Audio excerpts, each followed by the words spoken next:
Bapak Ibu saudara sekalian dimanapun Anda berada hari ini, salam jumpa dengan kami dalam program seri pengajaran firman Tuhan. Kami sampaikan shalom dari Rumah Pemulihan Segala Bangsa, The House of Restoration for All Nations, Desa Kembe 1, Kabupaten Minahasa, Sulawesi Utara. Dengan sukacita kami bisa dapat berjumpa dengan Bapak Ibu saudara sekalian. Harapan kami Bapak Ibu dalam keadaan yang diberkati oleh Tuhan, baik-baik sehat-sehat, karena kita terlalu percaya bahwa Tuhan sumber damai sejahtera akan menguduskan kita seluruhnya, baik roh kita, baik jiwa kita, bahkan tubuh kita akan terpelihara sempurna sampai Tuhan Yesus datang pada kali yang kedua dengan tidak bercacat. Baik, pada kesempatan yang berbahagia dan diberkati oleh Tuhan, kita akan lanjutkan seri pengajaran kita dengan judul Imamat Rajani atau Royal Priesthood. Ya, kita akan masuk pada hari ini adalah seri yang ke-6 dari pelajaran kita, dan kita baca ayat pokok kita yang terambil dari surat 1 Petrus pasal yang kedua ayat 9 sampai dengan yang ke-10. Baik, dalam hitungan ketiga kita baca bersama-sama bersama Bapak Ibu saudara sekalian dimanapun Anda berada yang sedang mengikuti program ini. 2, 3. Tetapi kamulah bangsa yang terpilih, imamat yang rajani, bangsa yang kudus, umat kepunyaan Allah sendiri, supaya kamu memberitakan perbuatan-perbuatan besar dari Dia yang telah memanggil kamu keluar dari kegelapan kepada terangnya yang ajaib. Kamu yang dahulu bukan umat Allah, tetapi yang sekarang telah menjadi umatnya, yang dahulu tidak dikasihani, tetapi yang sekarang telah beroleh belas kasihan, yaitu saudara dan saya hari ini. Pada zaman perjanjian lama, bahwa jabatan imam itu adalah sangat strategis, sakral, mulia, agung, dan serius. Ya, sehingga hanya mereka yang terpilih, ya, yang terpilih dari yang dipilih. Sudah perhatikan, karena dipanggil, banyak dipanggil, sedikit yang dipilih, dan lebih sedikit lagi yang terpilih. Karena berhubung dengan strategisnya jabatan imam ini, maka yang terpilih itu yang dipercayakan, ya, pada suku tertentu dan pada keluarga tertentu saja, yaitu keluarga Harun dari suku Lewi. Kita akan baca dalam kitab Keluaran pasal 28 ayat yang pertama. Engkau harus menyuruh abangmu Harun bersama-sama dengan anak-anaknya datang kepadamu. Inilah perintah Tuhan dari tengah-tengah orang Israel untuk memegang jabatan imam bagiku. Harun dan anak-anak Harun, yakni Nadab, Abihu, Eleazar, dan Itamar. Jadi betapa pentingnya jabatan imam itu, karena mereka menghadirkan kemuliaan Tuhan, ya, di tengah-tengah umat, untuk Tuhan bisa memberkati dan menuntun umat Israel ke tujuan dan janji Tuhan. Kita akan baca dalam kitab Keluaran pasal yang ke-40 ayat 34 sampai 38. Inilah fungsi jabatan imam. Lalu awan itu menutupi kemah pertemuan, dan kemuliaan Tuhan memenuhi kemah suci. Awan Shekinah Glory, ya. Ayat 35, sehingga Musa tidak dapat memasuki kemah pertemuan atau tabernacle of meeting, sebab awan itu hinggap di atas kemah itu, dan kemuliaan Tuhan memenuhi kemah suci. Apabila awan itu naik dari atas kemah suci, berangkatlah orang Israel dari setiap tempat mereka berkemah. Tetapi jika awan itu tidak naik, maka mereka pun tidak berangkat sampai hari awan itu naik. 38. Sebab awan Tuhan itu ada di atas kemah suci pada siang hari, dan pada malam hari ada api di dalamnya, di depan mata seluruh umat Israel pada setiap tempat mereka berkemah. Itulah kehadiran Tuhan di tengah-tengah umat, ya, berupa tiang awan dan tiang api pada malam harinya. Dan pada zaman perjanjian baru, kita semua dari tiap-tiap suku dan bahasa dan kaum dan bangsa dipisahkan, diambil, dipindahkan Tuhan dari gelap masuk dalam terangnya yang ajaib untuk menjadi imamat yang rajani. Perhatikan, dan menjadi terang bagi bangsa-bangsa supaya keselamatan yang daripada Tuhan sampai ke ujung bumi. Dan panggilan itu juga tadinya kepada Israel, ya. Dan kita bisa baca dalam kitab Nabi Yesaya pasal yang ke-42 ayat yang ke-6. Aku ini Tuhan telah memanggil engkau untuk maksud penyelamatan, telah memegang tanganmu. Aku telah membentuk engkau dan memberi engkau menjadi perjanjian bagi umat manusia, menjadi terang untuk bangsa-bangsa. Itu panggilan Israel yang pertama. Ya, tapi kenyataannya mereka tidak mengerti dan mereka gagal untuk bisa dapat mewujud nyatakan semua kehendak dan rencana Tuhan. Sebab itu panggilan ini akhirnya jatuh kepada bangsa-bangsa, dan itu kita sudah tahu tertulis dalam surat 1 Petrus pasal yang kedua ayat yang ke-9 yang kita sudah baca tadi, ya, bahwa kamu adalah bangsa yang terpilih, itu imamat yang terjani, bangsa yang kudus, umat kepunyaan Allah sendiri, ya, supaya kita memberitakan perbuatan-perbuatan besar dari Dia yang telah memanggil kamu keluar dari kegelapan kepada terangnya yang ajaib. Kita tahu bahwa Yesus datang membuat terang itu. Bangsa yang berjalan dalam kegelapan telah melihat terang yang besar, dan mereka yang diam di lembah kekelaman atasnya terang telah bersinar. Karena Yesus hadir membawa terang itu, dan Yesus katakan di dalam Yohanes 8 ayat 12 katakan bahwa Dia adalah terang dunia, dan kita yang ikut Dia juga menjadi terang dunia. Dan kita tahu itu tertulis dalam Injil Matius pasal yang kelima ayat yang ke-14. Kamu adalah terang dunia.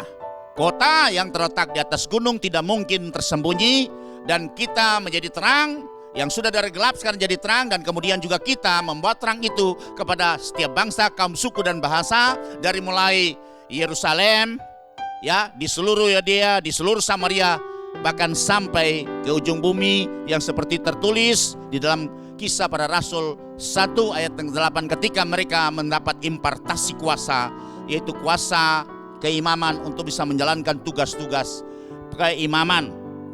Baik Bapak Ibu Saudara sekalian, pertemuan kita, ya, pada yang lalu itu poin pertama, poin kedua, dan kita sudah sampai kepada poin yang kelima kemarin, ya, minggu kemarin.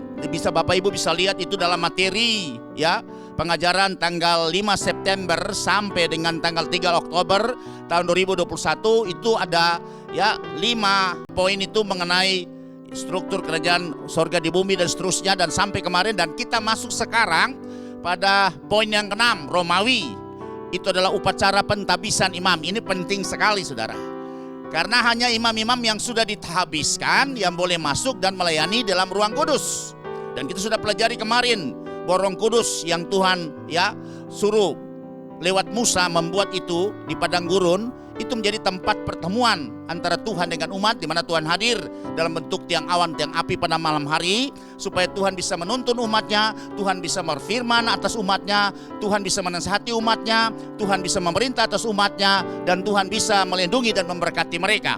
Sebab itu Tuhan ingin hadir di tengah-tengah umatnya, dan Tuhan ingin membuat satu tempat kudus, di mana kita tahu bahwa yang dilayani oleh imam-imam orang Lewi itu pada halaman, semua orang Israel bisa masuk di dalamnya untuk bisa membawa korban persembahan. Kemudian dilayani orang Lewi, dia katakanlah dituntun atau dipandu oleh para imam.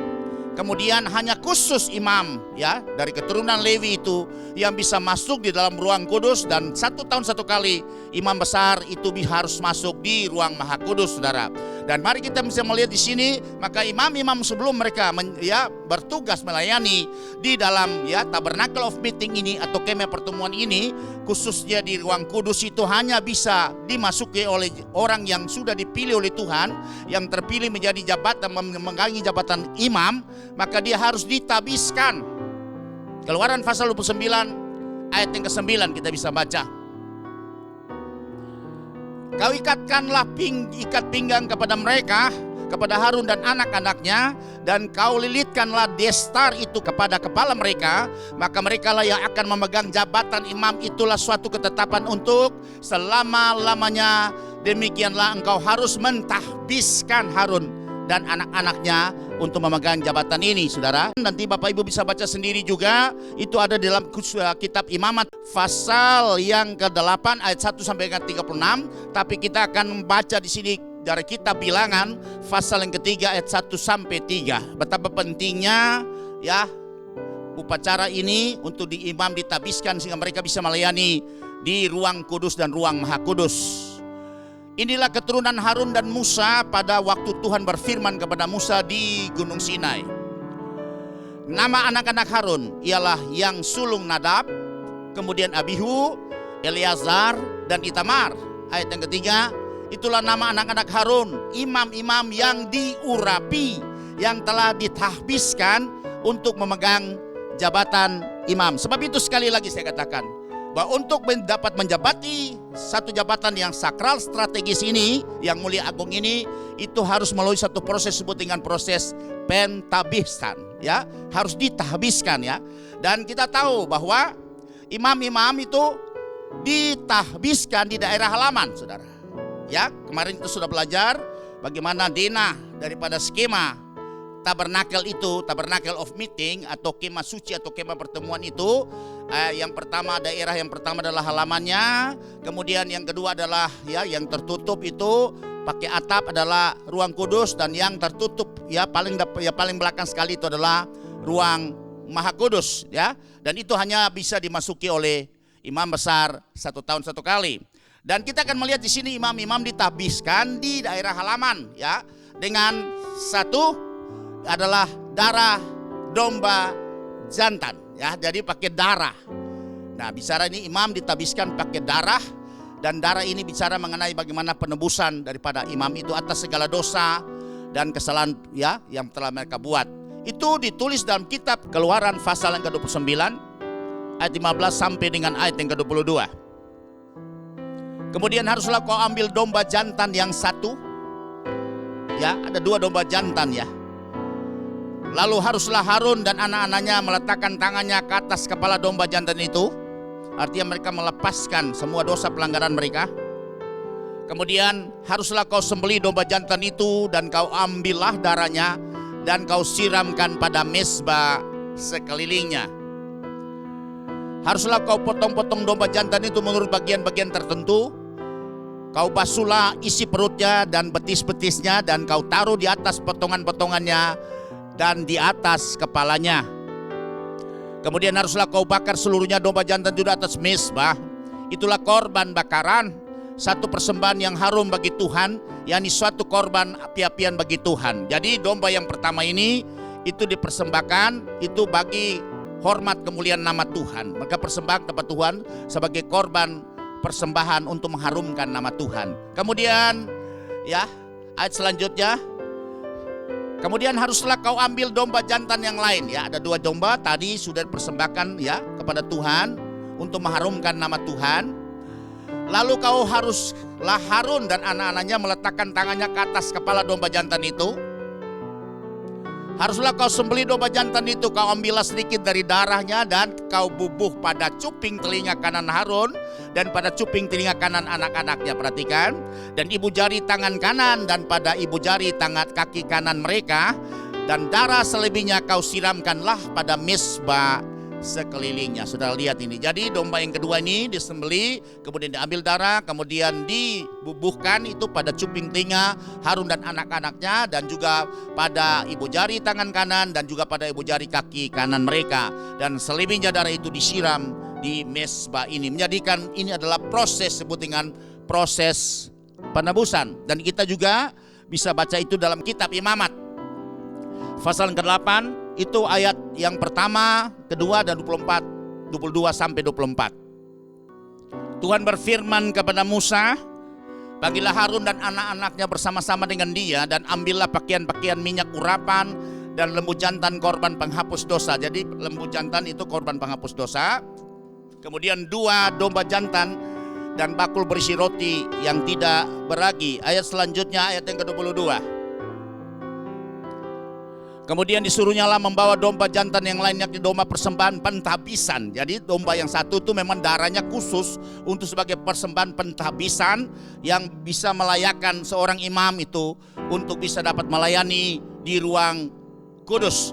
Lalu Harun dan anak-anaknya meletakkan tangannya ke atas kepala domba jantan itu. Lanjut ayat 23. Domba jantan itu disembelih, lalu Musa mengambil sedikit dari darahnya dan membubuhnya pada cuping telinga kanan Harun, pada ibu jari tangan kanan dan pada ibu jari kaki kanannya.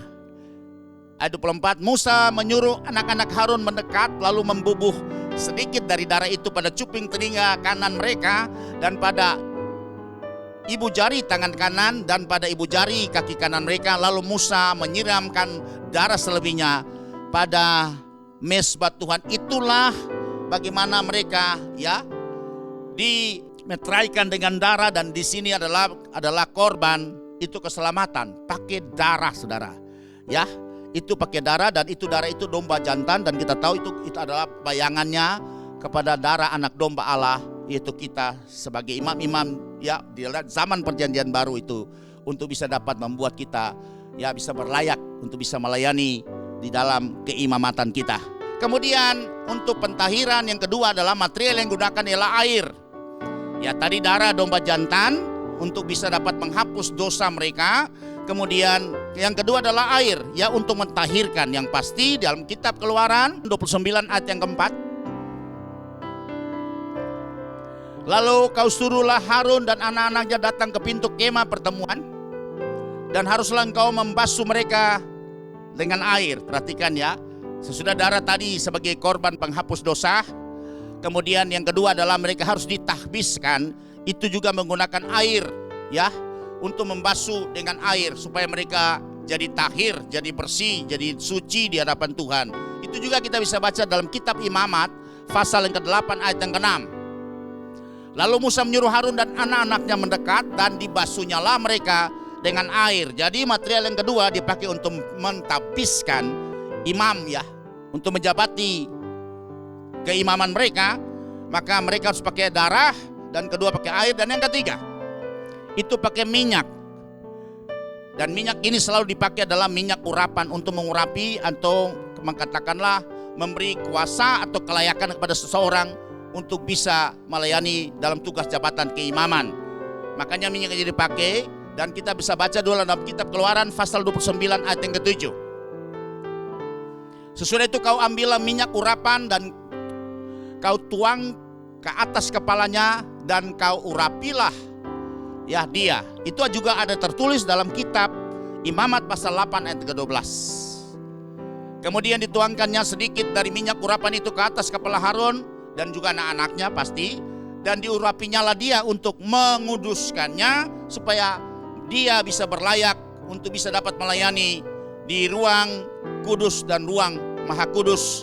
Jadi demikian upacara pentahbisan imam yang dilakukan di daerah halaman itu dengan 3 material. Yang pertama adalah darah sebagai korban penghapus dosa, yang kedua air untuk pentahiran dari semua dosa dan kesalahan mereka, dan yang ketiga adalah minyak, adalah pengurapan yang diberikan kuasa untuk dia bisa melayani di dalam jabatan keimamannya. Kemudian sekarang kita lanjut bagian selanjutnya, bagian B dari upacara pentahbisan imam ini. Apa arti rohani hubungan dengan kemah suci dan kemah pertemuan? Ini tidak terlepas karena kemarin kita tahu bahwa pada perjanjian lama pelayanan imam-imam itu di dalam kemah pertemuan atau kemah suci atau tabernacle of meeting. Pada perjanjian baru itu bicara mengenai tubuh manusia itu juga merupakan kemah suci karena roh Allah diam di dalam manusia batinia, yaitu roh manusia itu sendiri. Dan sekarang kita sampai kepada arti daripada hubungan antara kemah suci dan kemah pertemuan, arti rohaninya seperti apa. Tertulis di dalam kitab Keluaran 25 ayat 40, dan juga surat Ibrani pasal 8 ayat 5, dan juga dalam Kisah Rasul 7 ayat 44. Dan kita akan baca saja di kitab Keluaran 25 ayat 40, dan lanjut kita surat Ibrani pasal 8 ayat yang ke-5. Dan ingatlah bahwa engkau membuat semuanya itu menurut contoh yang telah ditunjukkan kepadamu di atas gunung itu, ketika Musa naik ke puncak gunung Sinai, dan 40 hari 40 malam dia ada di sana. Dan Tuhan tunjukkan bahwa engkau harus membuat bentuk tempat pertemuan ini seperti itu yang Tuhan inginkan. Denahnya semua master plan-nya Tuhan sudah kasih kepada desainnya seperti itu, dan Musa harus membuat seperti itu dengan bagaimana dia sampaikan kepada ahlinya. Dan kita tahu bahwa dia pakai saat itu adalah seorang ahli dari suku Yehuda yang namanya Besaliel, dan yang satu Oholiab dari suku Dan. Dan mereka memang orang ahli dalam hal membuat itu. Kemudian Harun sebagai pengawasnya, sebagai supervisornya untuk bisa menjalankan semua pembangunan daripada tempat pertemuan ini, atau disebut dengan Tabernacle of Meeting. seperti itu. Dan kita bisa lihat ada penjelasan lagi dalam surat Ibrani pasal yang ke-8 ayat yang ke-5. Pelayanan mereka adalah gambaran dan bayangan dari apa yang ada di sorga. Saudara perhatikan loh. Berarti bentuk ini seperti bentuk yang ada di sorga. Seperti yang Musa mendapat visi ketika dia ada di Gunung Sinai. Dia katakan di sini bahwa sama seperti yang diberitahukan kepada Musa ketika ia hendak mendirikan kemah pertemuan ini. Ingatlah, demikianlah firman-Nya, bahwa engkau membuat semuanya itu menurut contoh yang telah ditunjukkan kepadamu di atas gunung itu. Ya, sudah perhatikan. Berarti ini sangat penting sekali. Sangat penting sekali. Karena tempat ini adalah tempat bagaimana umat Israel bisa ketemu dengan Tuhan. Dan juga kita orang perjanjian baru juga bagaimana kita bisa ketemu dengan Tuhan ya. Dengan cara yang sudah saya jelaskan pada pertemuan kemarin ya. Pada pertemuan kita yang lalu itu dengan judul adalah tempat kudus di bumi. Kita akan lanjut lagi. Arti rohani hubungan antara kemah suci itu ketika imam itu harus sampai di ruang kudus itu, dia harus lewat tahapan yang pertama adalah pintu gerbang. Dan untuk masuk melalui pintu gerbang ini, itu ada pagarnya yang nggak pakai atap, itu masuk langsung dari pintu gerbang langsung menuju halaman. Hanya orang Israel yang boleh ya masuk ke dalam kemah suci ya lewat pintu gerbang. Orang-orang bangsa lain itu dianggap orang-orang masih kafir yang belum bisa mengenal Yahweh Adonai Elohim, itu adalah disebut Gentiles, tidak boleh masuk. Kalau mereka masuk di dalamnya lewat pintu gerbang ada di halaman, mereka akan mati. Nah, sesudah kita tahu bahwa pada perjanjian baru maka semua orang dari setiap bangsa, kaum, suku dan bahasa itu bisa berlayak masuk lewat Yesus Kristus sebagai imam besar, karena kita juga adalah keturunan Abraham. Itu tertulis dalam surat Galatia pasal 3 ayat 7 dan 8, kita akan membacanya. Jadi kamu lihat bahwa mereka yang hidup dari iman kepada siapa? Kristus Yesus, mereka itulah anak-anak Abraham. Kemudian ya kita keturunan secara rohania ya. Dan kitab suci yang sebelumnya mengetahui bahwa Allah membenarkan orang-orang bukan Yahudi oleh karena iman kepada Yesus Kristus ya. Telah terlebih dahulu memberitakan Injil kepada Abraham ya. Olehmu segala bangsa akan diberkati, artinya lewat Yesus maka semua kita akan diselamatkan dan juga bisa memperoleh ya kesempatan memperoleh kemuliaan dan keagungan ini untuk dipanggil dalam panggilan yang sama dengan Israel untuk menjadi imam-imam yang rajani. Ya, betapa kita menjadi orang yang berbahagia, dan kalau saudara mengerti ini, maka bawa hidupmu, keluargamu, ke komunitasmu masuk dalam panggilan tertinggi ini. Haleluya, saudara. Jadi pintu gerbang itu bicara mengenai batas di mana antara orang yang tidak mengenal Allah dan orang mengenal Allah. Yang bisa masuk dalam halaman itu adalah orang-orang yang sudah percaya kepada Yahweh Adonai Elohim, atau sekarang kita orang-orang yang sudah percaya kepada Yesus Kristus sebagai Tuhan dan Juru Selamat. Kemudian kita akan lihat bagian A, pintu gerbang itu menggambarkan adalah Yesus. Ya, berarti percaya kepada Allah Tritunggal. Di dalam gambar daripada pintu gerbang itu sudah bisa lihat di situ ada 3 pintu. Jadi itu sudah menggambarkan kepada Allah Tritunggal, Bapa, Anak, dan Roh Kudus. Dan kita lihat kalau lihat tengah itu pasti pintunya adalah Yesus. Ya, seperti ingat juga Bahtera bagaimana 3 tingkap, 10 hasta, 10 hasta, 10 hasta. Dan Tuhan bilang kepada Nuh, engkau buat pintu di lambungnya, yang pasti tengahnya itu adalah Yesus Kristus sebagai pintu. Ya, dan kita tahu bahwa 3 pintu ya daripada pintu gerbang menuju kepada halaman, masuk dalam daerah halaman, itu menggambarkan Allah Tritunggal, yaitu Bapa, Anak atau Firman, dan Roh Kudus. Dan kemudian menerima Yesus adalah Tuhan dan Juru Selamat, baru kita bisa berlayak masuk di dalam pintu gerbang itu untuk bisa mendapat semua fasilitas surgawi, menjadi imam dan raja. Dan kita tahu bahwa ya pintu itu adalah Yesus sendiri, dan itu tertulis dalam Injil Yohanes pasal yang ke-10 ayat yang ke-9. Ya, kita akan baca Injil Yohanes.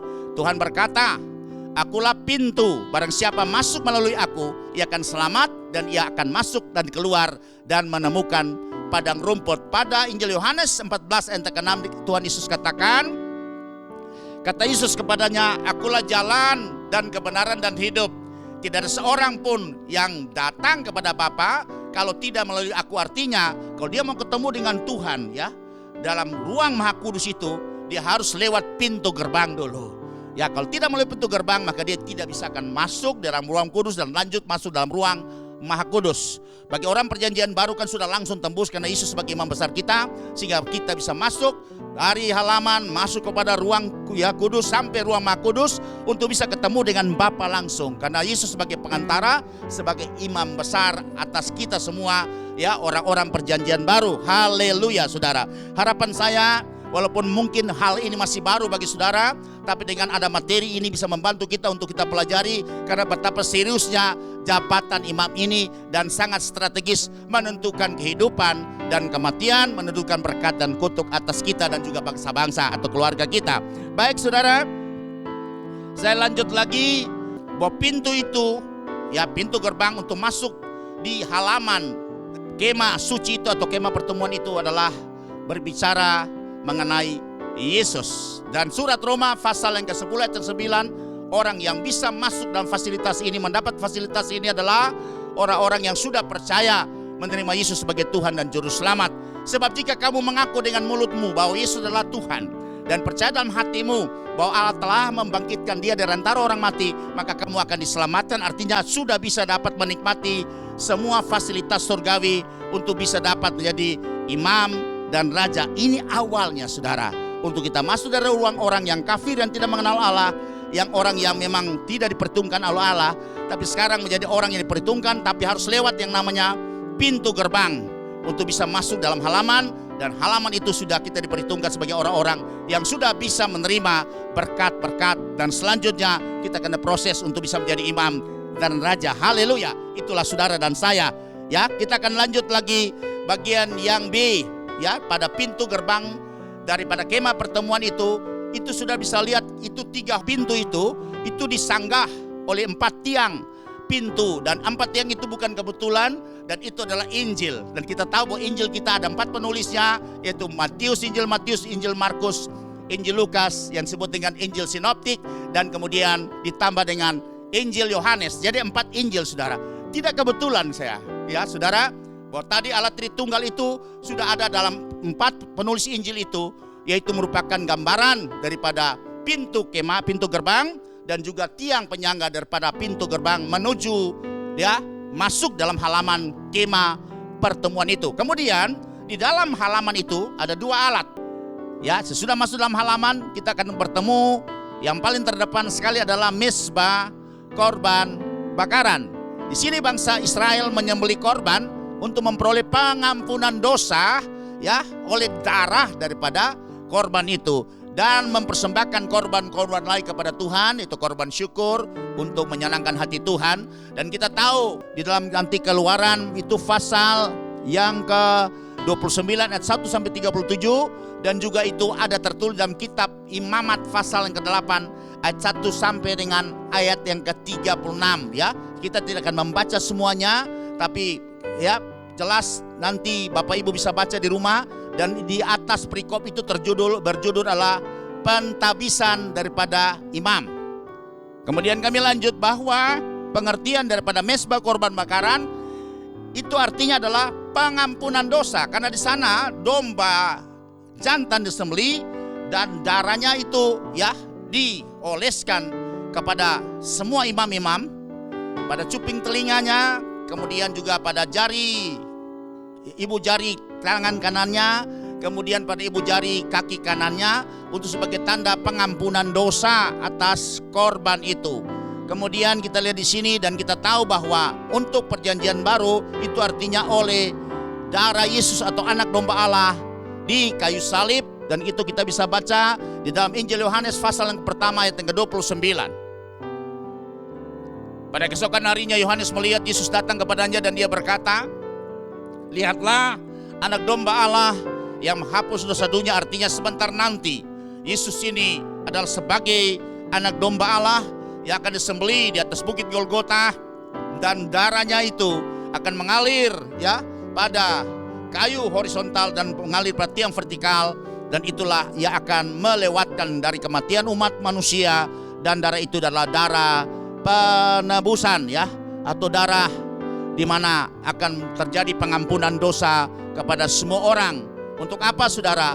Dengan pengampunan ini maka ada tujuan yang mulia yang Tuhan percayakan kepada setiap bangsa, kaum, suku, dan bahasa untuk membangun kerajaan imam di bumi. Itu kita bisa baca ya dalam kitab Wahyu pasal yang pertama ayat 5 sampai 6, dan juga tertulis dalam kitab Wahyu pasal yang kelima ayat 9 sampai 10. Dan dari Yesus Kristus saksi yang setia, yang pertama bangkit dari antara orang mati dan yang berkuasa atas raja-raja bumi ini, bagi Dia yang mengasihi kita dan yang telah melepaskan kita dari dosa kita oleh darahnya, perhatikan, oleh darah Yesus atau darah anak domba Allah. Untuk apa? Ayat yang ke-6, dan yang telah membuat kita menjadi satu kerajaan, menjadi imam-imam bagi Allah Bapanya, bagi Dialah kemuliaan dan kuasa sampai selama-lamanya. Amin. Dan tertulis juga di dalam kitab Wahyu pasal 5 ayat 9 dan 10 dan sama saudara. Dan demikian bunyinya, dan mereka menyanyikan suatu nyanyian baru, katanya, engkau layak menerima gulungan kitab itu dan membuka meterai-meterainya, karena engkau telah disembelih dan engkau dan dengan darahmu engkau telah membeli mereka bagi Allah dari setiap suku dan bahasa dan kaum dan bangsa. Untuk apa? Ayat ke-10 dikatakan, dan engkau telah membuat mereka menjadi satu kerajaan, menjadi imam-imam bagi Allah kita, dan mereka akan memerintah sebagai raja di bumi. Itulah saudara dan saya. Di dalam panggilan ini kita lihat, dan itu berbicara mengenai misbah korban bakaran di dalam halaman daripada kemah pertemuan itu, dan itu bicara mengenai pengampunan dosa bagi orang-orang perjanjian baru. Supaya apa? Supaya kita diberi kesempatan untuk bisa dapat menjadi imam-imam dan merajai bersama-sama dengan Yesus di bumi saudara saat ini saudara. Dan bentuk kekuasaannya, otoritasnya diberikan kepada kita, baik dalam perkataan maupun perbuatan kita akan disertai, dan fakta membuktikan bahwa kita bisa dapat ya mengalahkan iblis. Itu merupakan satu otoritas kerajaan yang diberikan kepada kita dari kerajaan sorga. Haleluya. Kemudian kita masuk pada bagian yang ketiga dari kita belajar kemah suci atau kemah pertemuan ini. Sesudah kita masuk di halaman tadi, pertama lewat pintu gerbang, kemudian kita akan menghadapi yang satu alat pertama dalam halaman itu adalah mesbah korban bakaran, bicara mengenai pengampunan dosa karena orang menyembelih korban di sana sebagai korban penghapus dosa. Kemudian yang ketiga kita akan masuk lagi, yaitu kolam atau bejana pembasuhan. Ya, kolam atau bejana pembasuhan dalam perjanjian lama, terjemahan Alkitab terjemahan disebut dengan kolam pembasuhan. Pada perjanjian baru ya, terjemahan yang baru disebut dengan bejana pembasuhan. Ini tempat imam-imam menyucikan diri supaya tahir sebelum dia melayani di dalam kemah pertemuan. Ya, dia akan masuk lagi lewat pintu kemah, itu masuk daripada ruangan daerah yang kedua, itu adalah ruang kudus. Nah, kalau dia tidak tahir, maka dia akan mati di ruang kudus itu, saudara. Perhatikan betapa sangat penting sekali, sangat strategis sekali jabatan imam ini. Mereka salah saja, seperti apa yang Tuhan instruksikan, perintahkan kepada Musa lewat Harun, maka pasti mereka akan mati di sana. Dan itu memang tertulis dalam kitab Keluaran pasal yang ke-30 ayat 17 sampai dengan yang ke-21. Sudah bisa perhatikan penjenjangan imam ini. Kita sudah masuk pada bagian yang ketiga adalah kolam atau bejana pembasuhan. Imam harus membersihkan dirinya di sana. Demikian bunyinya, berfirmanlah Tuhan kepada Musa, haruslah engkau membuat bejana dan juga alasnya dari tembaga untuk pembasuhan. Dan kau tempatkanlah itu di antara kemah pertemuan dan mesbah. Ya, jadi saudara, kalau kemah pertemuan itu pakai pintu, tapi kalau pintu gerbang itu di halaman, saudara. Jadi antara kemah pertemuan yang pakai atap itu, yang terdiri dari ruang suci dan ruang kudus dan ruang maha kudus itu, dan mesbah di antaranya itu, dan kau taruhlah air ke dalamnya. Lanjut. Maka Harun dan anak-anaknya haruslah membasuh tangan dan kaki mereka dengan air dari dalamnya. Saudara lihat, ini kalau dari agama sebelah itu disebut dengan air wudhu, saudara. Tidak merendam seluruhnya, hanya mentahirkan diri, khusus adalah membasuh tangan dan kaki dengan air dari dalam kolam itu, kolam pembasuhan atau bejana pembasuhan itu. Lanjut ayat yang ke-20. Apabila mereka masuk ke dalam kemah pertemuan, haruslah mereka membasuh tangan dan kaki dengan air supaya mereka jangan mati. Sudah perhatikan, kalau mereka tidak tahir, mereka pasti mati. Demikian juga apabila mereka datang ke mesbah itu untuk menyelenggarakan kebaktian dan untuk membakar korban api-apian bagi Tuhan. Jadi masuk dari halaman, mereka harus membersihkan diri di kolam pembasuhan itu atau bejana pembasuhan itu. Sudah itu baru mereka bisa menyelenggarakan semua pelayanan yang ada di halaman untuk membakar korban dari persembahan tiap-tiap suku dari Israel untuk mereka sembelih dan ditaruh di mezbah korban bakaran. Kalau mereka tidak tahir, maka mereka akan mati di situ, saudara. Perhatikan betapa ketatnya Tuhan, ya, betapa pentingnya, betapa seriusnya jabatan imam ini, saudara. Perhatikan, ya, dengan mendapat kepercayaan yang begitu luar biasa, yang spesial dari Tuhan. Dan kita tahu bahwa gambaran daripada kolam atau bejana pembasuhan itu artinya adalah baptisan air, saudara. Perhatikan ya, ini hubungannya, arti rohaninya. Itu baptisan air yang kita lakukan sekarang di zaman perjanjian baru. Ya, zaman perjanjian baru itu adalah baptisan air. Jadi berarti saudara, kita lihat ada hubungan yang luar biasa. Kemudian untuk imam sampai ke ruang kudus itu, ya, tahapan yang keempat, dia harus melewati yang namanya pintu kemah. Dia harus lewati pintu kemah itu, sudah masuk ruang maha kudus. Dan kita tahu di situ bahwa melalui pintu ini imam-imam masuk ke ruang kudus untuk melakukan pekerjaan imamat di dalam ruang kudus itu. Ya, mengurus, ada 3 alat di sana. Sebelah utara itu adalah meja roti pertunjukan. Dan kemudian di sebelah selatan itu adalah candlelight menorah atau 7 kaki dian.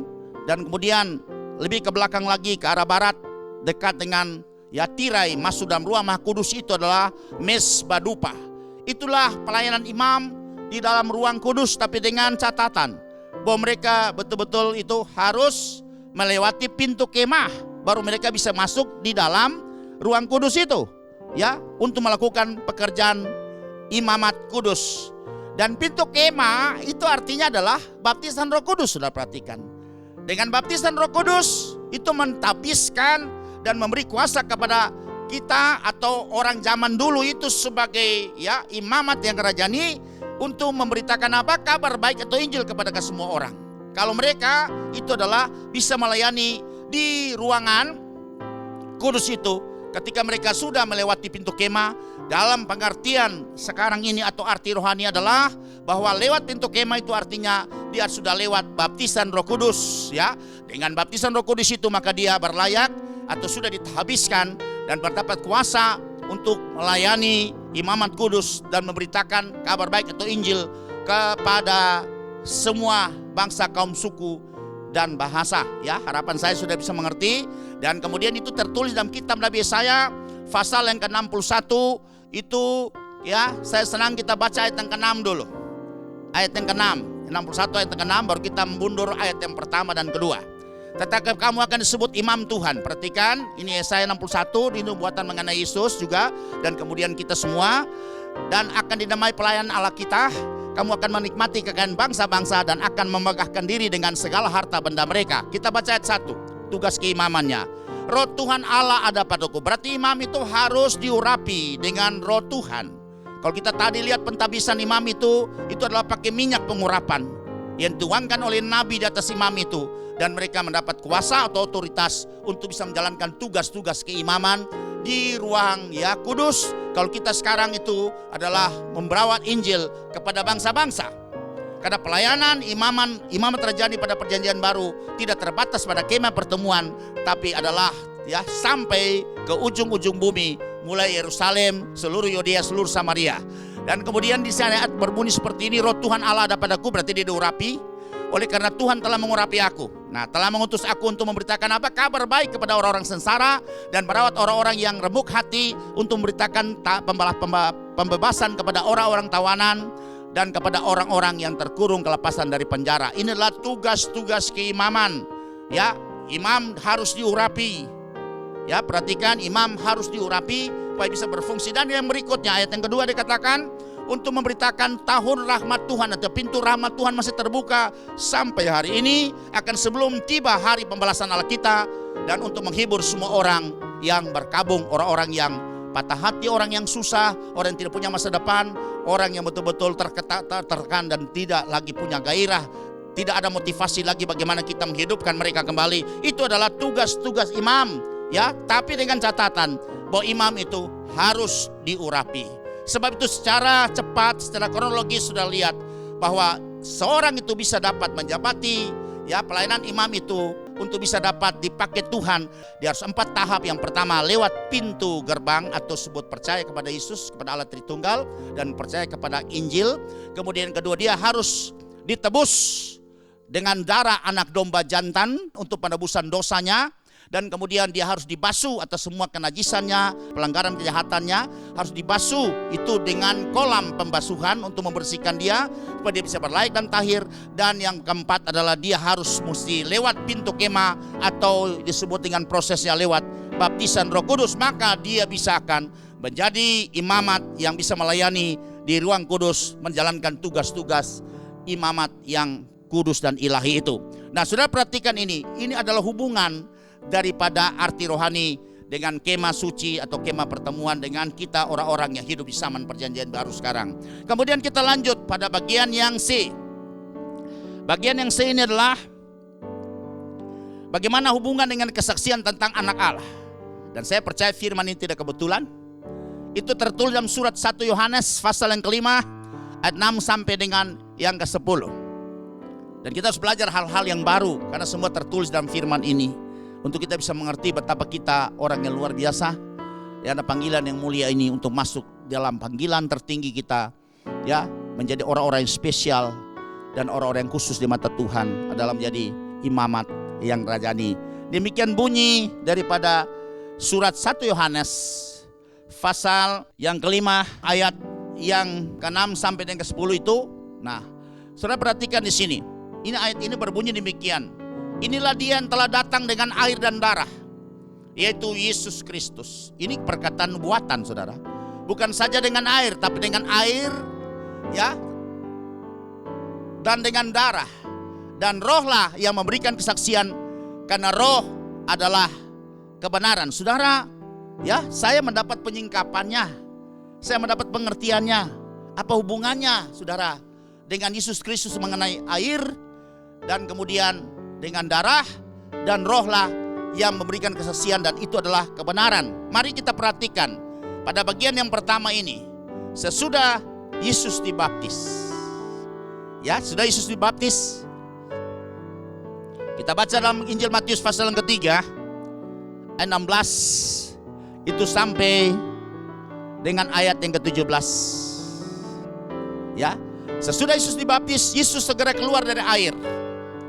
Dan pada waktu itu juga langit terbuka dan dia melihat Roh Allah seperti burung merpati turun ke atasnya. Ya, ini Yohanes yang lihat. Lalu terdengarlah suara dari sorga mengatakan, inilah anakku yang kukasihi, kepadanya aku berkenan. Saudara perhatikan peristiwa yang terjadi di sungai Yordan ini ketika Yesus dibaptis. Sesudah dibaptis Yesus keluar dari air. Kata keluar dari air bukan keluar dari sungai, saudara. Karena keluar dari air berarti sebelumnya dia masuk air. Ya, ada yang mempertahankan itu kan keluar dari sungai. Tidak, Alkitab berkata Yesus keluar dari air, bukan dari sungai. Kalau keluar dari air berarti sebelumnya Yesus masuk dalam air. Ini artinya begitu. Secara eksplisit ditulis bahwa sesudah Yesus dibaptis, Yesus segera keluar dari air. Tapi ada yang menafsirkan Yesus keluar dari sungai Yordan. Jadi berarti baptisan itu tidak tergantung percik atau selam. Karena kata keluar dari sungai Yordan, bisa saja Yesus ada dalam sungai Yordan kemudian dipercik dan kemudian dia keluar dari sungai. Tapi ayat ini jelas mengatakan kepada kita. Coba kita kembali ke ayat yang ke-16. Sesudah dibaptis, Yesus segera keluar dari air, ya. Keluar dari air. Dan pada waktu itu juga langit terbuka dan dia melihat Roh Allah seperti burung merpati turun ke atasnya. Jadi Yesus keluar dari air, berarti sebelum Yesus keluar dari air, berarti Yesus telah masuk dalam air. Jadi proses yang dilakukan Yohanes kepada Yesus adalah proses baptisan selam. Sesuai dengan kata, dari kata aslinya bahasa Greka itu baptizo.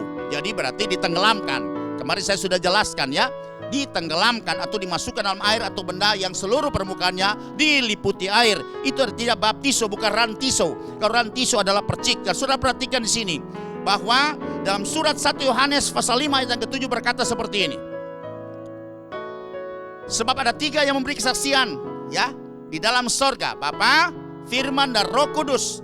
Dan ketiganya adalah satu. Sudah perhatikan ini. Jadi bagaimana kesaksian bahwa Yesus itu anak Allah? Kalau kita lihat peristiwa tadi, ya, Yesus yang sudah firman jadi manusia. Berarti Yesus ada di bumi. Ketika dia baptis itu keluar dari air. Kemudian Bapa berfirman.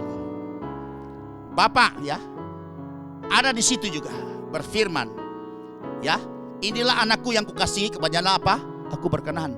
Tapi ada Allah Tritunggal yang ketiga.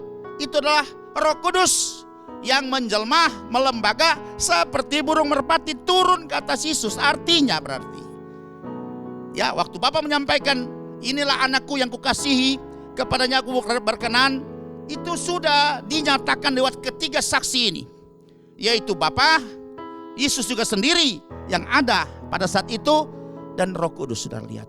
Itu menggenapi apa yang ditulis dalam surat 1 Yohanes pasal yang kelima ayat yang ke-7. Ya, kesaksian di sorga adalah Bapa, Firman, dan Roh Kudus, dan ketiga adalah satu. Ini membuktikan Allah Tritunggal bersama-sama yang memberikan kesaksian bahwa Yesus itu adalah Firman, atau dia adalah anak Allah. Firman yang telah menjelma menjadi manusia. Itulah kesaksian mengenai anak Allah. Sudah lihat di sini.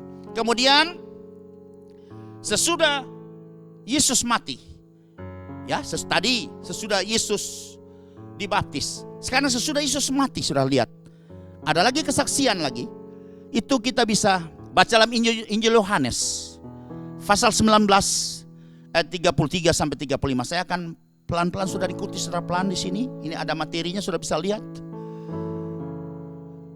Tetapi ketika mereka sampai kepada Yesus dan melihat bahwa ia telah mati, mereka tidak mematahkan kakinya, tapi kedua penyambun yang sebelah kiri kanannya disalibkan bersama dengan Yesus belum mati, maka mereka mematahkan kaki mereka dengan memukul pakai palu, saudara. Tapi ketika sampai ke Yesus, mereka lihat Yesus sudah mati. Dan untuk meyakinkan itu, sudah lihat ayat 34. Tetapi seorang dari tentara prajurit itu, ya, ini pasukan yang menyalibkan Yesus, menikam lambungnya dengan tombak. Dan segera mengalir keluar darah dan air, saudara. Ya, ini tindakan profetik, saudara, ini bukan kebetulan. Karena, ya, mengenai bagaimana penyalipan dan kematian Yesus itu banyak sekali menggenapi nubuatan-nubuatan, dan salah satu ini juga adalah satu profetik di mana di tubuh Yesus keluar darah dan air. Perhatikan pada kematiannya, saudara. Dan kita tahu di situ, ketika darah dan air keluar itu, pada Yesus sudah mati, ada satu kesaksian, ya, yang kita bisa baca dalam Injil Markus pasal yang ke-15 ayat 37 sampai 39. Ya, menjelaskan lagi pada bagian yang lain sama peristiwa ini juga, peristiwa penyaliban Yesus dan Yesus mati. Lalu berseru Yesus dengan suara nyaring dan menyerahkan nyawanya. Ayat 38. Ketika itu tabir bait suci terbelah dua dari atas sampai ke bawah. Sudah lihat tabir yang menutupi antara ruang kudus dan ruang maha kudus itu terbelah. Apa artinya?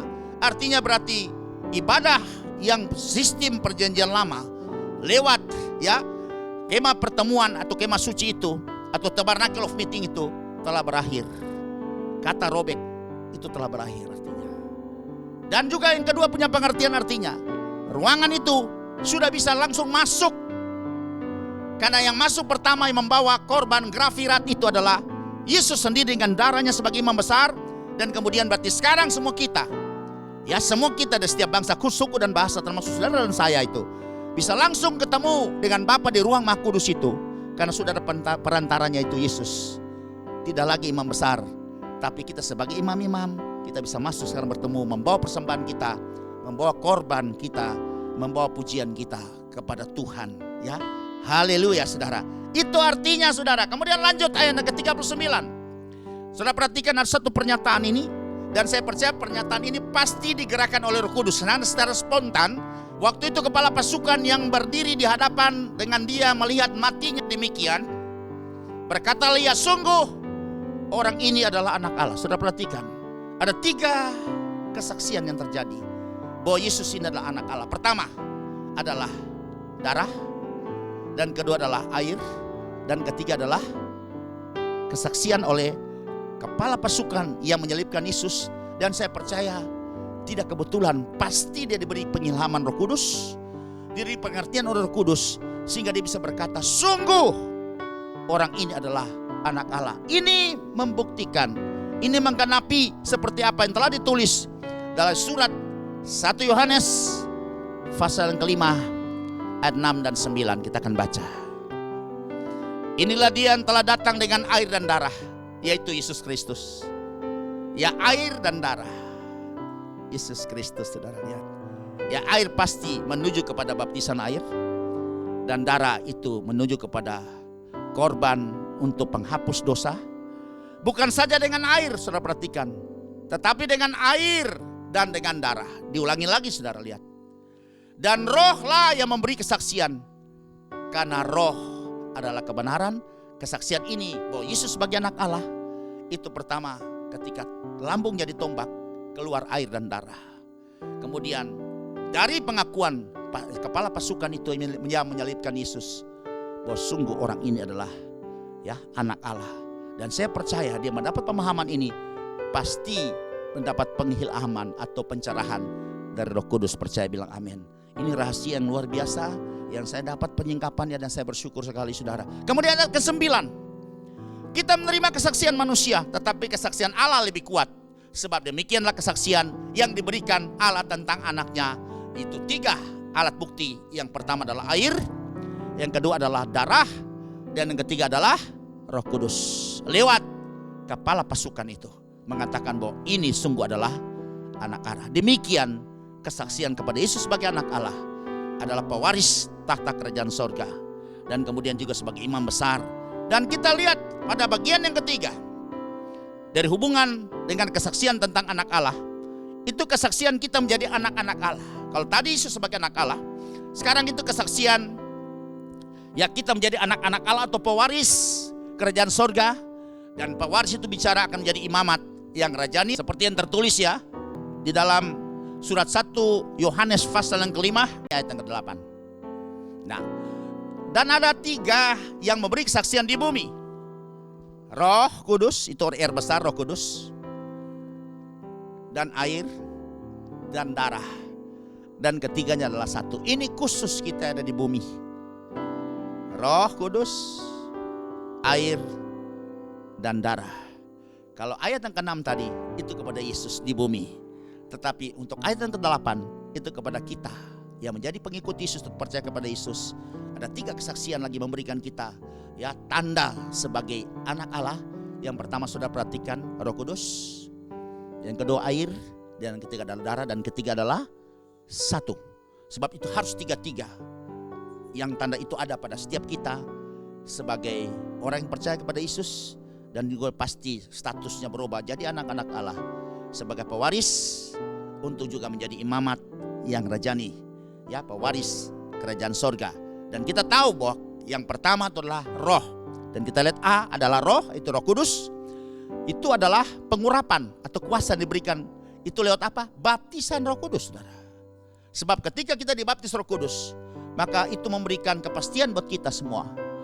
Siapapun juga saudara dan saya, bahwa status kita telah berubah, telah menjadi anak-anak Allah. Itu tertulis dalam surat Roma pasal 8 ayat 14-17 dan Galatia pasal 4 4-7, dan kita akan baca saja dalam surat Galatia pasal 4 ayat 4 sampai dengan 7. Tetapi setelah genap waktunya, maka Allah mengutus anaknya Yesus ya, yang lahir dari seorang perempuan dan takluk kepada hukum Taurat. Jadi Yesus tidak berdosa kepada hukum Taurat karena dia takluk mengikuti Taurat. Ia diutus untuk menebus mereka. Siapakah mereka, saudara dan saya? Yang takluk kepada hukum Taurat, ya selain Israel juga kita, supaya kita terima menjadi anak. Perhatikan, supaya diterima menjadi anak. Ayat yang ke-6. Dan karena kamu adalah anak, maka Allah telah menyuruh roh anaknya ke dalam hati kita yang berseru, ya Aba, ya Bapa. Jadi status kita, Roh Kudus ini memberi kepastian kepada kita bahwa kita adalah anak dan pewaris kerajaan sorga. Ayat yang ke-7. Jadi kamu bukan lagi hamba, melainkan anak. Jikalau kamu anak, maka kamu juga adalah ahli waris kerajaan sorga oleh Allah. Ya, jadi kalau kita ahli waris, Yesus sebagai imam besar, maka kita juga sebagai apa? imam-imam. Kalau kita ahli waris Yesus sebagai raja di raja, atau the great king, atau the king of kings, kita juga adalah raja-raja. Haleluya, percaya bilang amin saudara. Kemudian selanjutnya pada bagian yang B mengenai kesaksian anak Allah seperti yang tertulis dalam surat 1 Yohanes tadi, pasal yang kelima ayat 8, bahwa alat uji, alat bersaksi yang kedua itu adalah air. Tadi Roh Kudus, sekarang yang kedua adalah air. Itu berhubungan dengan pentahiran atau baptisan air yang kita tahu di Yehezkiel 36 ayat 25, itu Ibrani pasal yang ke-10 ayat 20 sampai dengan ayat yang ke-22, dan juga ada dalam surat 1 Petrus pasal yang ke-3 ayat yang ke-21. Kita akan baca dalam kitab Nabi Yehezkiel pasal 36 ayat yang ke-25. Ini dengan judul pembaruan Israel. Ya, kita juga Israel rohani. Ya, kita percaya pada Yesus, maka kita juga menerima berkat Abraham.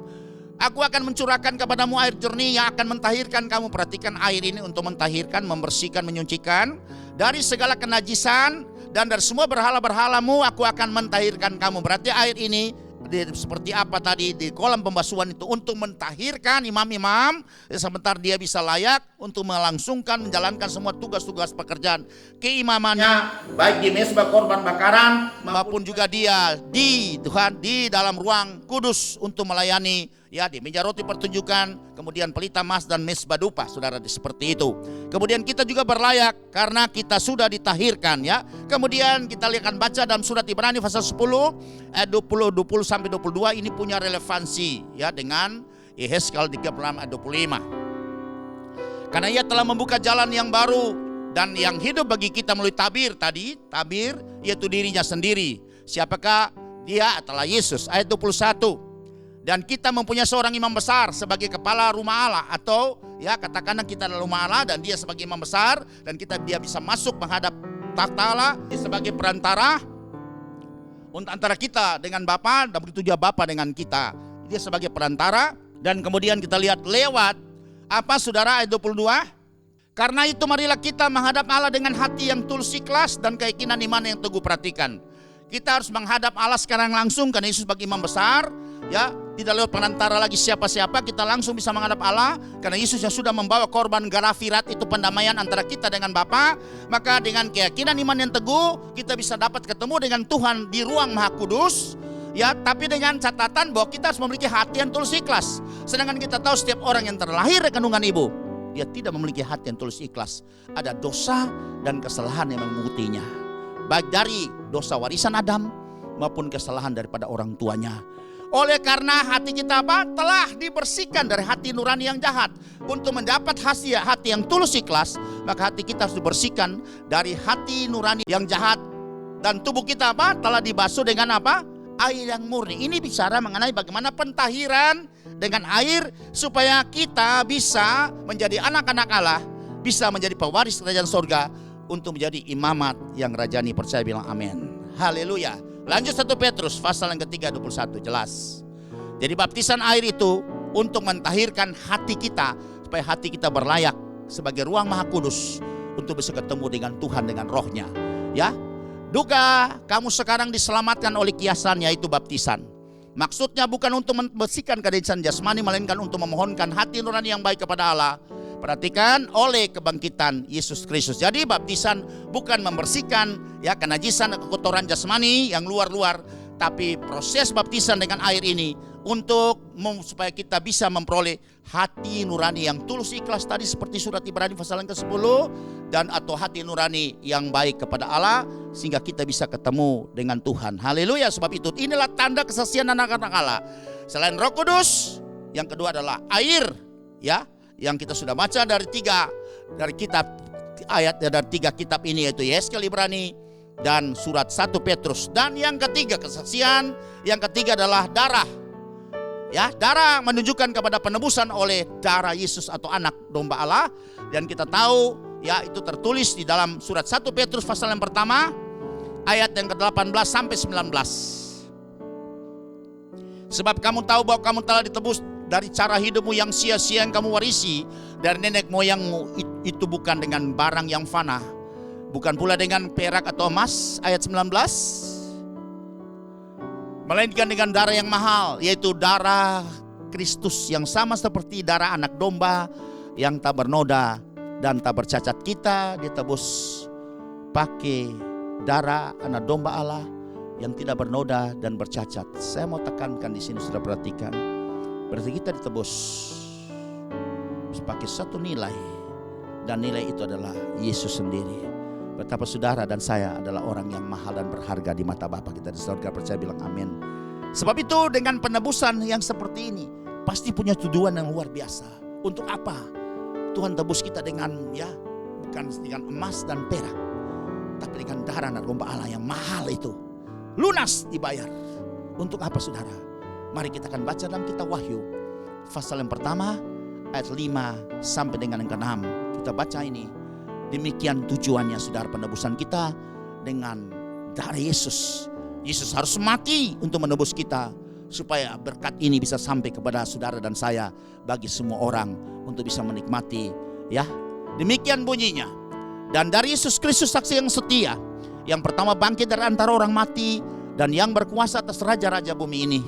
Bagi Dia yang mengasihi kita dan yang telah melepaskan kita dari dosa kita oleh apa? Darahnya. Jadi darahnya Yesus tercurah di atas bukit Golgota, di atas salib itu, untuk melepaskan kita dari dosa kita, atau pengampunan dosa terjadi. Itu darah bicara pengampunan dosa. Ketika domba jantan disembelih bagi orang-orang Israel, maka terjadi pengampunan dosa. Juga bagi imam-imam terjadi pengampunan dosa. Ketika Yesus domba anak domba Allah disembelih di atas bukit Golgota, maka darahnya itu juga melepaskan kita dari dosa. Terjadi pengampunan dosa buat saudara dan saya, bagi setiap bangsa, kaum, suku, dan bahasa. Untuk apa saudara? Kita baca ayat yang ke-6.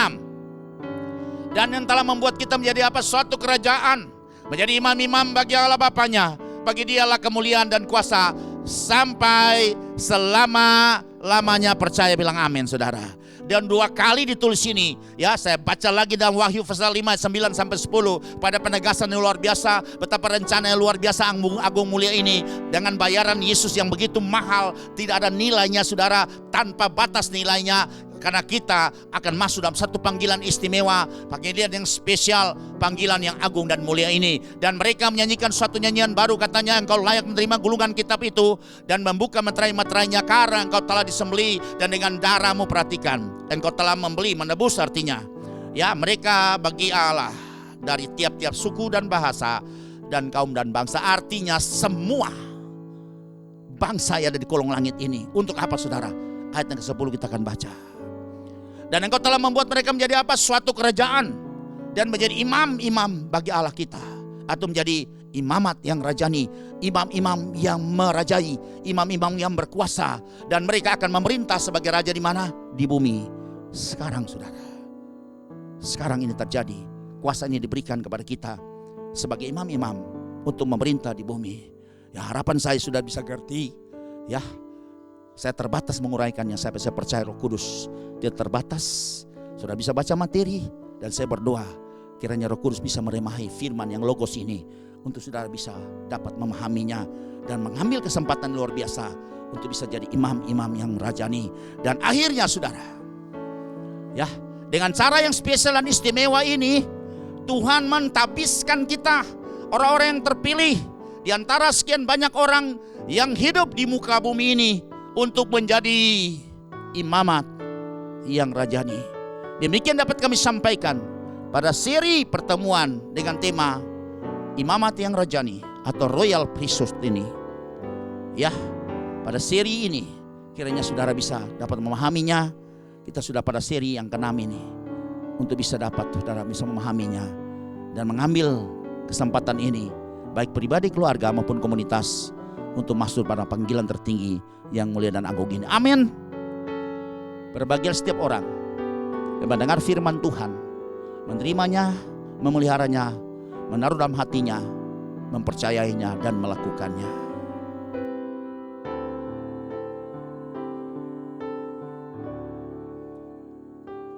Kau Bapa yang mengasihiku,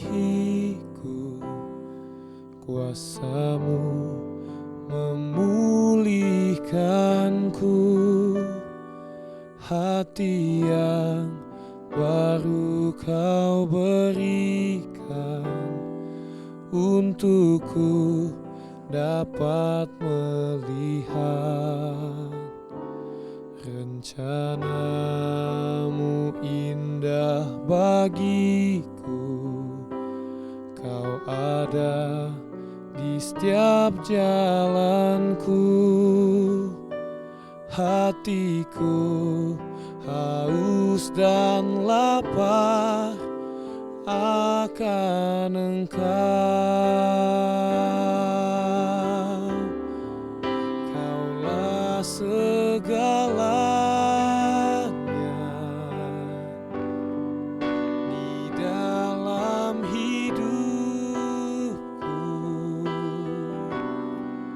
Kerajaanmu, kebenaranmu, itu bagianku.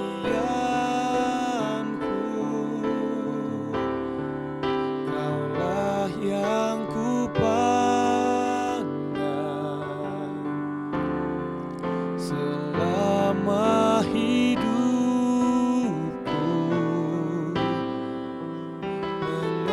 Mengasihimu, memuliakanmu, Bapa dan Rajaku.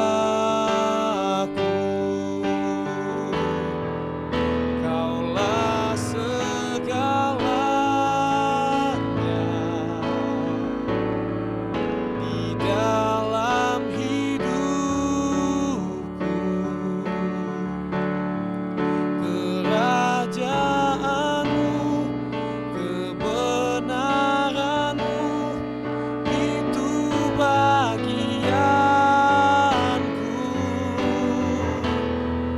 Kaulah yang kupandang selama hidupku. Mengasihimu, memuliakanmu, Bapa dan Rajaku. Mengasihimu, memuliakanmu, Bapa dan Rajaku. Mengasihimu, memuliakanmu, Bapa dan Rajaku.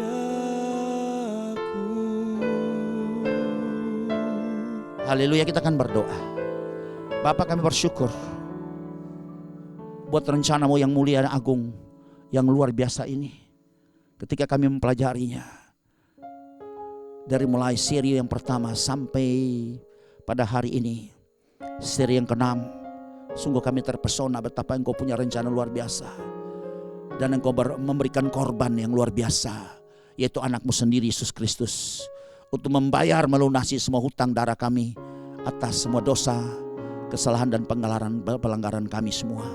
Untuk supaya kami berlayak masuk pada panggilan tertinggi ini, panggilan yang mulia ini, panggilan istimewa ini, panggilan yang spesial ini, untuk menjadi kami imamat yang rajani. Haleluya Tuhan. Terima kasih Tuhan buat semuanya ini. Betapa Engkau luar biasa. Ini semua kasih karunia-Mu yang tanpa batas itu yang harus kami nikmati. Haleluya Tuhan. Terima kasih buat semuanya Tuhan. Terima kasih buat kekuatan Satan. Terima kasih buat penyingkapan rahasia firman-Mu Tuhan. Hamba sebagai hanya penyambung lidah-Mu Tuhan. Tapi setiap firman sudah sampaikan, Tuhan remahi dan setiap pendengar siapapun sepanjang suara ini bisa dapat didengar, untuk mereka bisa memahaminya dan bisa dapat diberkati oleh Tuhan. Terpujilah Bapa dalam nama Tuhan Yesus. Buat hari istimewa ini, kami percaya semua rancangan kuasa kejahatan, kuasa jahat di alam roh, untuk mendatangkan hal-hal yang celaka atas kami, bahkan maut sekalipun, baik lewat Tuhan bencana alam, lewat Tuhan kecelakaan lalu lintas, lewat tangan orang fasik, lewat virus, bakteri, kuman dan bentuk apa saja, tidak dapat menjamah kami. Kami akan bebas kami akan bisa taklukkan semua. Hari ini yang sakit pasti akan disembuhkan oleh Tuhan ketika firman sampaikan. Yang punya beban berat akan diberikan kelegaan ketika firman sampaikan. Yang punya keterikatan akan diberikan kelepasan. Yang punya masalah persoalan akan diberikan jalan keluar. Karena Tuhan tidak pernah kekurangan cara dan jalan untuk menyelesaikan persoalan kita. Yang datang dengan duka cita pulang dengan sukacita, yang datang dengan beban berat pulang dengan kelegaan yang daripada Tuhan. Karena Yesus jawaban dari semua persoalan kita. Terpujilah Bapa dalam nama Tuhan Yesus. Di akhir daripada pertemuan kami hari ini, kami percaya kami tidak akan berpisah dengan tangan yang hampa, tapi ada berkat spesial yang luar biasa yang Tuhan siapkan buat kami. Sebab itu dengan iman kami akan mengangkat menedahkan tangan kami, dan kami siap menerima berkat yang datang daripada Bapa kami yang mengasihi kami. Tuhan Yesus akan memberkati dan melindungi engkau kemanapun engkau pergi dan berada. Tuhan Yesus akan menyinari kita dengan wajahnya dan berikan kita kasih karunia, sehingga kita orang yang berjalan dalam favor of God, orang berjalan dalam kemurahan dan kebajikan Tuhan. Kita akan menjadi excellent, kita menjadi unggul, kita akan menjadi orang yang extraordinary, orang yang kepala bukan ekor. Kita akan menjadi orang yang supranatural, yang bisa mendengar suara roh Tuhan. Tuhan Yesus akan menghadapkan wajahnya kepada kita dan memberikan kita damai sejahtera yang berkelimpahan di dalam akal dan pikiran kita, yang terpelihara dalam hati kita. Dan kami akan terima berkat ini dengan dalam nama Bapa, Tuhan Yesus dan Roh Kudus. Semua kita terima berkat Tuhan ini, sama-sama kita katakan amin. Amin. Saya sampaikan shalom. Kita akan bertemu pada pertemuan seri yang berikut pada minggu yang akan datang. Tuhan Yesus memberkati.